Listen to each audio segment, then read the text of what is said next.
ilmu agama akan mengawasi kita. Sebelum makan, sebelum minum, sebelum berteman, sebelum mencari pendapatan, maka ilmu agama akan berbicara dengan kita. Ini boleh atau ini tidak boleh. Oleh karena itu, ulama mengatakan kita lebih butuh terhadap ilmu agama ini daripada makanan pada saat sangat lapar, air pada saat sangat dahaga, dan juga tempat tidur pada saat kita sangat capek. Ghazwa TV, media dakwah masa kini. Yuk jadi bagian dari dakwah kami. Dukung operasional dakwah dan sosial kami, raih pahala amal jariah yang terus mengalir sampai hari kiamat. Assalamualaikum warahmatullahi wabarakatuh. Innal hamdalillah nahmaduhu wa nasta'inuhu wa nastaghfiruh wa na'udzu billahi min shururi anfusina wa min sayyiati a'malina. May yahdihillahu fala mudilla lahu wa may yudlil fala hadiya lahu.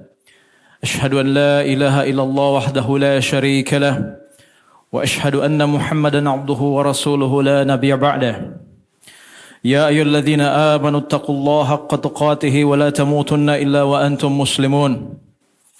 يا أيها الناس اتقوا ربكم الذي خلقكم من نفس واحدة وخلق منها زوجها وبث منهما رجالا كثيرا ونساء واتقوا الله الذي تساءلون به والأرحام إن الله كان عليكم رقيبا يا أيها الذين آمنوا اتقوا الله وقولوا قولا سديدا يصلح لكم أعمالكم ويغفر لكم ذنوبكم وَمَن يُطِعِ اللَّهَ وَرَسُولَهُ فَقَدْ فَازَ فَوْزًا عَظِيمًا أَمَّا بَعْدُ فَإِنَّ أَصْدَقَ الْحَدِيثِ كِتَابُ اللَّهِ وَخَيْرَ الْهَدْيِ هَدْيُ مُحَمَّدٍ صلى الله عليه وسلم وَشَرَّ الْأُمُورِ مُحْدَثَاتُهَا وَكُلَّ مُحْدَثَةٍ بِدْعَةٍ وَكُلَّ بِدْعَةٍ ضَلَالَةٍ وَكُلَّ ضَلَالَةٍ فِي النَّارِ.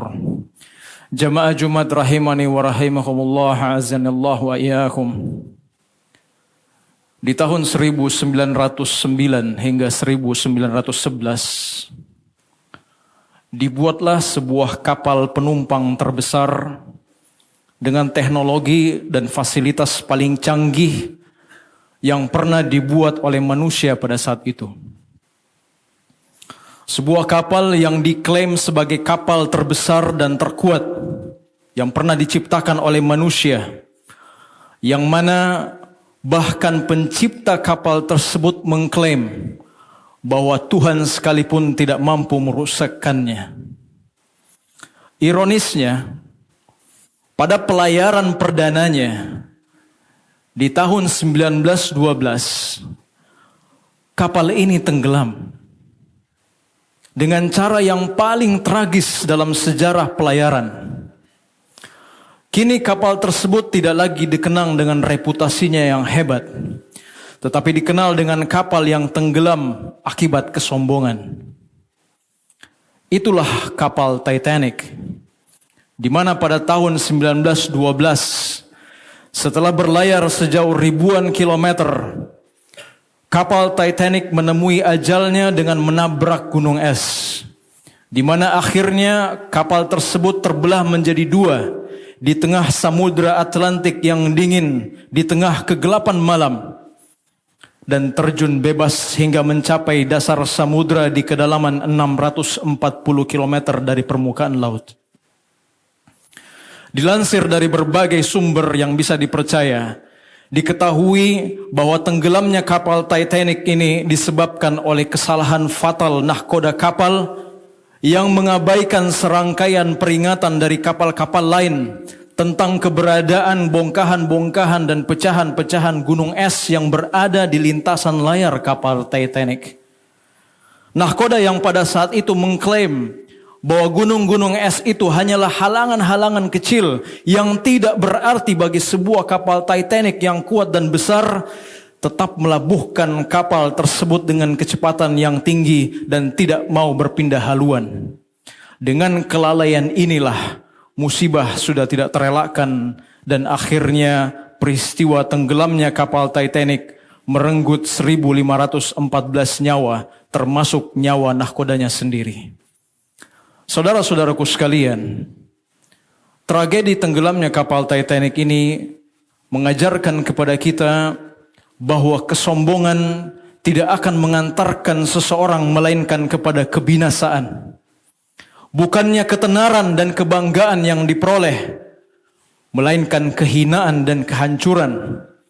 Itulah yang akan dituai oleh orang-orang yang sombong dan menyombongkan dirinya di hadapan orang lain. Bagaimanakah orang yang dikatakan sombong itu? Nabi SAW bersabda, Al-kibr batarul haqqa wa ghamtun nas. Kesombongan itu adalah dia menolak kebenaran dan dia merendahkan, meremehkan manusia. Dan tidak ada tempat yang lebih layak bagi orang yang sombong melainkan neraka. Kata Nabi SAW, la yadkhulul jannata man kana fi qalbihi mithqala dzarratin min kibr. Tidak akan masuk surga orang yang ada kesombongan seberat biji sawi saja di dalam hatinya. Ketika nahkoda kapal Titanic diberitahu oleh banyak sumber peringatan akan bongkahan gunung-gunung es, dia pun menolak kebenarannya dan merendahkan manusia karena dia merasa bahwa kapal Titanic tidak akan hancur sekalipun Tuhan yang mencobanya. Dan sifat kesombongan ini terkadang menghinggapi diri-diri orang yang beriman pada hari ini. Tatkala dia sudah mendapatkan gelar tinggi, profesor, doktor, ataupun jabatan yang tinggi, atau dia anggap sebagai orang yang dia anggap dirinya sebagai orang yang berilmu, dia anggap dirinya seorang expert atau ahli, atau dia keturunan nabi sekalipun, ketika dia mulai merendahkan orang lain yang tidak selevel dengannya, maka ini adalah kesombongan. Ketika hatinya telah dihinggapi kesombongan, maka dia tidak akan menerima masukan-masukan dari orang-orang yang bergelar dan berstatus rendah dari dirinya. Manusia lain akan dianggap hina dan rendah olehnya, sehingga yang bisa berbicara dengan dirinya hanyalah orang yang selevel atau sekufu. Allahu Akbar. Syekh Salim bin Ain al-Hilali berkata, seorang manusia ketika melihat dan menganggap dirinya besar atau mulia, dia akan menganggap orang lain kecil dan merendahkannya.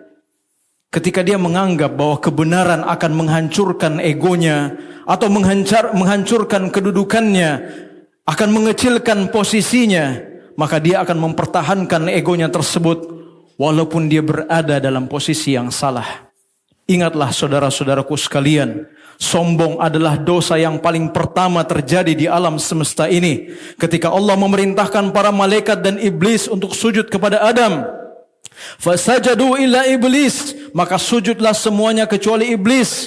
Kata Allah, aba wastakbara wa kana minal kafirin. Dia enggan dan sombong dan dia termasuk golongan orang-orang yang kafir. Ketika Allah bertanya kepada iblis, kenapa tidak mau sujud kepada Adam? Apa kata iblis? Ana khairum minhu.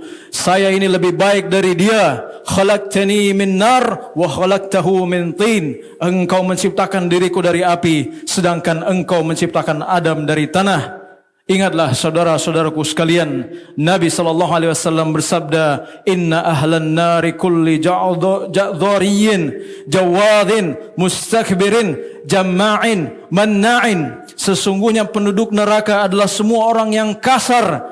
Penduduk neraka adalah semua orang yang kasar lagi keras. Orang yang bergaya sombong saat berjalan, orang yang bersombong, orang yang banyak mengumpulkan harta, dan orang yang sangat bakhil. Wa ahlul jannah, kata Nabi SAW, dan orang-orang penduduk surga, mereka adalah ad-du'afaul maghlubun. Adapun penduduk surga adalah orang-orang yang lemah dan terkalahkan. Dan orang-orang yang sombong, tidak hanya dia akan terhina di dunia, dia pun akan terhina di hari kiamat. Nabi SAW bersabda bahwa pada hari kiamat orang-orang yang sombong akan digiring dan dikumpulkan seperti semut kecil dalam bentuk manusia. Kehinaan akan meliputi mereka dari berbagai sisi. Mereka akan digiring menuju sebuah penjara di dalam jahanam yang namanya bulas, yaitu api neraka yang sangat panas yang akan membakar mereka. Mereka akan diminumkan nanah penduduk neraka, yaitu tinatul khabal, lumpur kebinasaan. Dan di antara bentuk kesombongan yang sering terjadi dalam kehidupan sehari-hari kita, tanpa kita sadari, adalah apa yang terucap dari mulut kita. Tanpa kita sadari, terkadang kita bersikap sombong kepada anak-anak kita dengan merendahkan mereka. Kalimat-kalimat seperti, nak, kamu ini belum tahu apa-apa, bapakmu ini sudah makan asam dan garamnya kehidupan. Ini kalimat kesombongan. Ini pun bisa menjerumuskan seorang bapak atau seorang ibu dalam sifat kesombongan. Dan kesombongan itu pun bisa ditampakkan dengan penampilan kita sehari-hari. Oleh karena itu Allah Subhanahu wa taala menasihati hambanya, ولا تصعر خدك للناس ولا تمشي في الأرض مرحا إن الله لا يحب كل مختال فخور. Dan janganlah kamu memalingkan mukamu dari manusia karena sombong, dan janganlah kamu berjalan di muka bumi dengan angkuh. Sesungguhnya Allah tidak menyukai orang-orang yang sombong lagi membanggakan diri. Berapa banyak orang-orang yang sombong yang telah binasa, saudara-saudaraku sekalian. Berapa banyak orang-orang yang sombong telah berjatuhan. Berapa banyak orang-orang yang sombong telah ditinggalkan manusia, harapan mendapatkan kemuliaan, namun kehinaan yang menghinggapi dirinya. Petani menanam bawang, memandang sawah penuh harapan. Orang sombong pasti terbuang, tak punya saudara, tak punya teman. Aqulu ma tasma'un. Barakallahu li wa lakum fil kitabi was sunnah, wa nafa'ni wa iyyakum bima fihi minal ayati wa hikmah, wa taqabbalallahu minni wa minkum tilawatahuma innahu huwas samiul alim. Alhamdulillah ala ihsani wa syukru lahu ala tawfiqihi wa amtinani. Ashhadu an la ilaha illallah wahdahu la syarika la ta'ziman li sya'ni, wa ashhadu anna Muhammadan abduhu wa rasuluhu ada ila ridwani sallallahu alaihi wa ala alihi wa ashabihi wa ikhwanihi amma ba'd.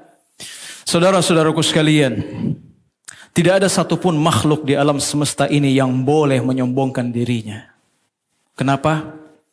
Karena tidak ada sedikit pun dari dunia yang kita miliki. Tubuh ini, harta yang kita miliki, keluarga yang kita miliki, semua milik Allah Subhanahu wa taala. Keberhasilan yang kita miliki, gelar yang kita dapatkan, jabatan yang kita miliki, semua kita peroleh akibat kemudahan dan kekuatan yang diberi oleh Allah Subhanahu wa taala kepada kita. Sungguh sangatlah konyol, saudara-saudaraku sekalian, seseorang membanggakan sesuatu yang tidak dia miliki. Sungguh sangatlah bodoh membanggakan gelar dan jabatan padahal Allah yang membuatnya berhasil memilikinya. Makanya Qarun dibinasakan oleh Allah Subhanahu wa taala akibat kesombongannya.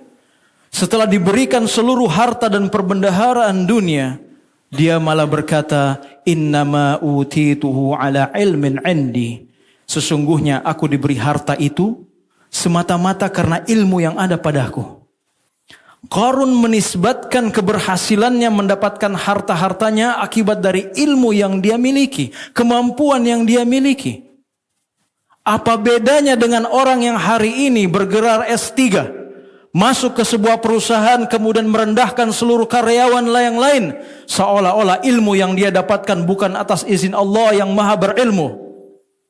Oleh karena itu, saudara-saudaraku sekalian, setiap kali kita diberi kelebihan oleh Allah terhadap sesuatu, apapun itu, selalulah nisbatkan atau sandarkan semua itu kepada Allah.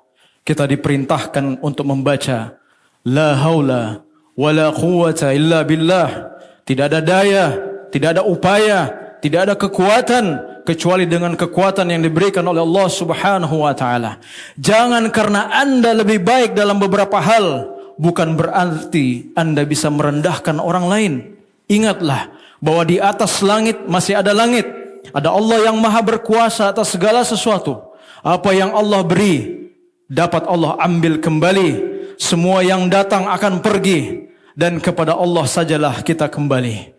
Inilah nasihatku untukmu, saudaraku. Inna Allah wa malaikatahu yusalluna ala nabi. Ya ayyuhalladzina amanu sallu alaihi wa sallimu taslima. Allahumma salli ala Muhammadin wa ala ali Muhammad. Kama sallaita ala Ibrahim wa ala ali Ibrahim innaka hamidun majid.